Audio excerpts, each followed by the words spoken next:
And it's just a sense of achievement. You want to give something back every time. I lead volunteer for the centre and for the hub, the community hub. So any volunteers that have any issues can come towards myself and say, look, I've had this issue, I've had this problem, and then I can take that to a line manager or kind of guide them in the right direction. It's just all about giving them some information as well. If they're not sure how to do something, I'm there to kind of lean on a little bit.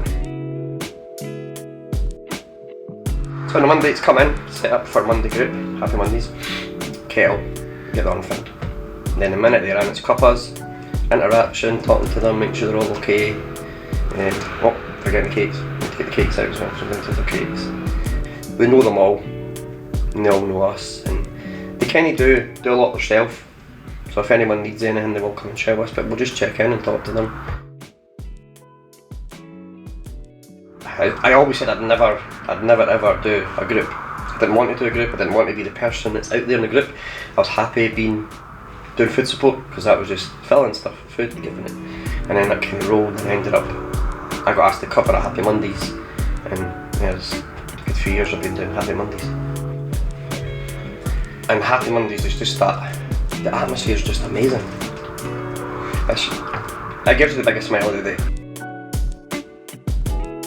I think, well, when I was working before, and then through stuff that happened with the wife, I stopped working. So there was that gap, and coming in here, it gives you that thing to do every week.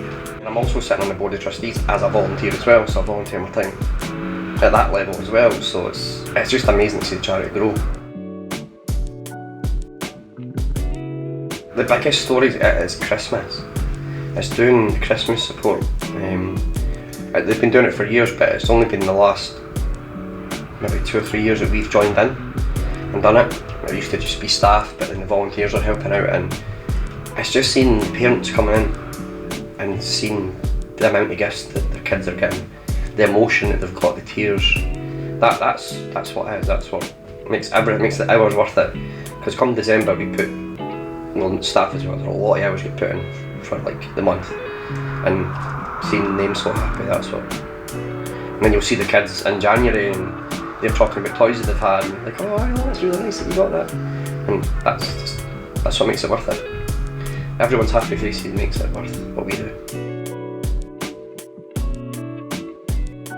Again, it's knowing the help you're giving families of kids with additional support needs, having an additional support needs child yourself. It's knowing that you're helping someone who maybe having a really bad day. And even just like saying our hub where you come and get a cuppa, just asking somebody how they were or how you're feeling, that can be like life changing for them. Somebody actually talking to them or saying you understand how that person's feeling. And it's just a sense of achievement. You just want to give something back every time. Passion, the people, they're all like family.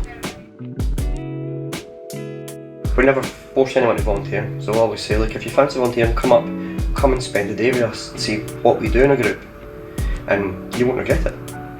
And just tell them the fun we have. And I've said this to multiple people, if you want to volunteer, come to the centre, come up and see what our core groups are all about. I think you get an enormous sense of pride, I think, of volunteering, giving back your time to some other organisation.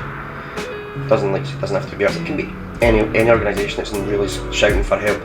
Their volunteers we'd be lost without volunteers.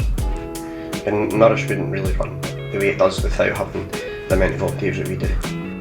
If you're stuck in a house and needing something to do, pop by any organisation needs volunteers, and you won't regret it. Definitely won't regret it.